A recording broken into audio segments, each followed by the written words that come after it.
What is going on, guys? This is Jobs Gamer Robin, and today we're going to be going over the Ascalonian Catacombs and each boss, and basically a guide to doing each boss because we just finished clearing ourselves. I hope you guys enjoy it. Here we go.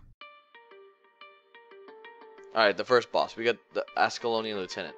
This guy has 15 ads, and you have to kill all the ads before you can fight the boss. After you kill all the ads, you are able to fight the boss, and he's pretty easy.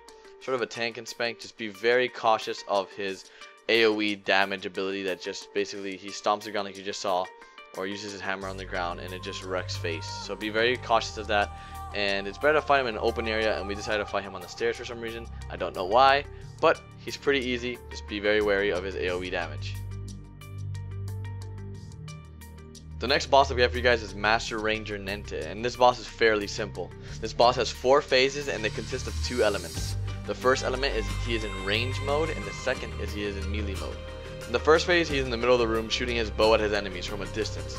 At this point in time, the melee can use the wooden planks on the side of the middle column to get into melee range. The second phase is when he ports over to the players along the wall using his melee weapons and summons his pet tiger. Now his pet tiger is avoidable and does not, I repeat, does not need to be killed. If needed, you can have someone picking up boulders and throwing at the tiger to keep it down. During this phase, he is using his melee weapons, but is still very easy to kill. Blinding and dazing him works very well on all these phases, so make sure you use them if you have them. His third phase is when he goes back to being ranged, so be cautious of his aerial attacks and look for the red rings on the floor. And lastly, his fourth phase is melee again.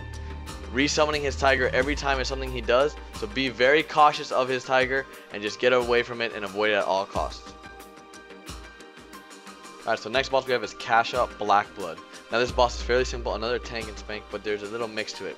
She summons minions again like the first boss, but this time she steals the health from the minions to regain her health, and also fears. And I mean a lot.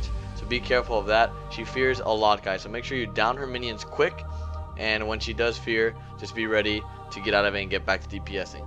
She's really easy, just watch out for the minions and watch for the fear. The next thing we have for you guys is a cave troll. Now this cave troll is not a boss, it's just an event that is within the instance. Now this cave troll or event or boss, whatever you want to look at, is pretty easy, it's pretty simple. Just watch out for his AoE knockback and have your DPSing hard.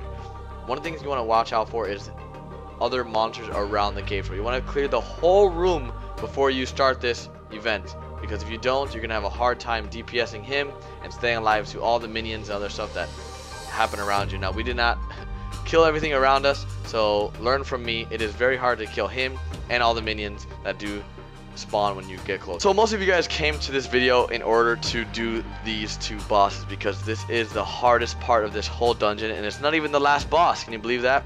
The first boss, which is the girl Ralena, casts lightning, summons lightning storms, and is stronger when she's closer to Vassar.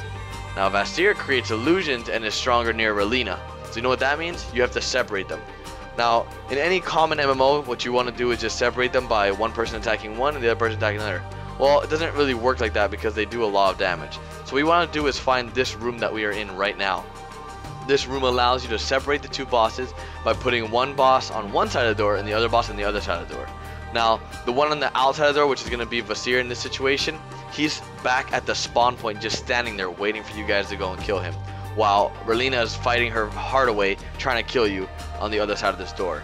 Now she cannot leave as long as someone is in range. Do not go all the way back, because if you go the other side of the door, she resets and goes through the door. Make sure you keep her on one side of the door, close near the door, where she does not reset. After killing her, you then have the decision whether you want to kill Vassar within the hallway or out in the open. We decided to do it out in the open, and we decided to do it with boulders because we thought it would be more fun. What we decided to do is grab as many boulders as we could and just keep him down, so he wouldn't summon ads and he wouldn't do his AoE damage thing, and he wouldn't wreck us. So we just all bouldered him into a corner and had all the boulders on top of him at one point and just bouldered him all the way to death. We basically stoned him to death. So if you guys want to do it like that, it's really easy. You just keep pressing F1, like not F1, but like the key F and then 1, and just continuously do that over and over and over, and it's highly recommended. It is very, very easy to do it like this. The moment you guys all been waiting for, the last boss. Now King Adalburn is very simple, but he does a lot of damage. So the thing you want to watch out for is this thing he throws at you. He throws a projectile at you, which instantly kills me every time. I'm not sure how much HP you have, but I have around 2.5k or something, and it instantly kills me. So watch out for that. The only way you can dodge it is by quick strafing one way or another, but you have to have really quick reflexes. Another thing he also does is summon you towards him. He just puts you on top of him, and he doesn't do anything. He just summons you on top of him, and I don't think it does any damage. Maybe you can tell me if it does, but he just summons you on top of him, and then he just starts, I guess, attacking you. It's not that big of a deal. This boss is pretty easy.